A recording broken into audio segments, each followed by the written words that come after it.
আপনার দাসুরিয়া ইউনিয়নের ভবানীপুর উত্তরপাড়া গ্রামে আছেন প্রতিনিধি রিজভী জয়, বিস্তারিত জান্নাতে যোগ দিচ্ছেন তিনি আমাদের সঙ্গে। রিজভী, যে গ্রামে আছেন প্রতিবেশীরা কি বলছেন? কালকে তো একবার তারা টের পেলেন, পরবর্তীতে আবার বাসায় চলে গেলেন। প্রশাসনের পক্ষ থেকেও সর্বশেষ কি তথ্য দেওয়া হয়েছে অপরাধীদেরকে ধরার ব্যাপারে?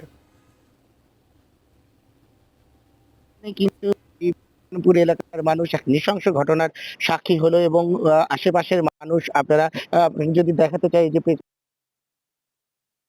এবং তারা কিন্তু হতভম্ব হয়ে পড়েছেন এই ঘটনায়। আমি এখানে আসার পরে যতটুকু জানতে পেরেছি যে এই বাড়িতে ভবানীপুরের এই গ্রামটির বাড়িতে এই বৃদ্ধা, তার নাতনি এবং তার ছেলে, অর্থাৎ মেয়েটির বাবা, এই তিনজন থাকতেন। গত রাতে আসলে মেয়েটির বাবা তার মেজ মেয়ের বাড়ি ঢাকায় ছিলেন এবং এই সুযোগে আসলে দুর্বৃত্তরা রাতের কোনো এক সময়, মধ্যরাতের কোনো এক সময় বাড়িতে আক্রমণ করে। আক্রমণ করার পরে সেখানে মেয়েটিকে অপহরণ করার চেষ্টা করে। এই সময় সম্ভবত স্থানীয়রা যেটি বলছেন যে দাবি তাকে অপহরণে বাধা দেওয়ার কারণে প্রথমে তাকে হত্যা করে এবং হত্যার পরে মেয়েটিকে নিয়ে এসে বাড়ি থেকে প্রায় কয়েক মিটার দূরে বাড়ির পেছনে এই ধান ক্ষেত্রে, রেল লাইন সংলগ্ন এই নির্জন ধান ক্ষেত্রে নিয়ে আসা হয়। আপনাকে যদি দেখাতে, এখানে আপনি হয়তো দেখতে পাচ্ছেন যে দূর থেকে কিন্তু পুলিশ এখনো সেখানে কাজ করছেন এবং সেখানে মেয়েটির মরদেহ এখনো রয়েছে এবং সুরতহাল প্রতিবেদন দেখে পুলিশ যতটুকু জানিয়েছে যে মেয়েটির মাথায় কিন্তু আঘাত করে তাকে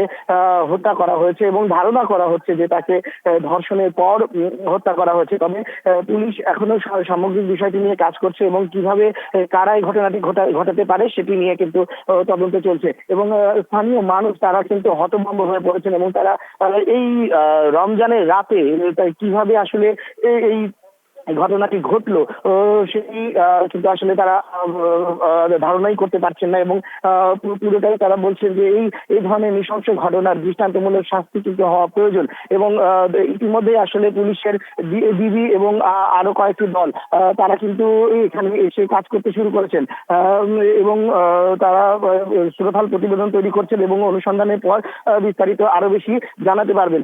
তবে স্থানীয় মানুষ কিন্তু প্রতিবাদ মুখর হয়ে উঠেছেন এবং এই ধরনের একটি নিজ বাড়িতে থেকে আসলে তুলে নিয়ে এভাবে হত্যার ঘটনাকে তারা কোনোভাবে মেনে নিতে পারছে এবং বিষয়টিকে তারা আসলে খুব অনিরাপদ একটি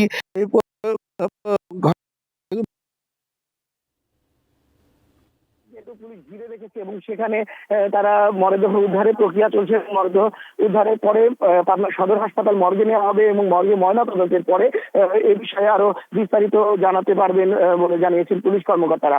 তবে তারা ইতিমধ্যে আসলে বিভিন্ন ক্লু নিয়ে কাজ শুরু করেছেন এবং দুর্বৃত্তদের অচিরেই গ্রেপ্তার করতে পারবেন বলে তারা জানিয়েছেন।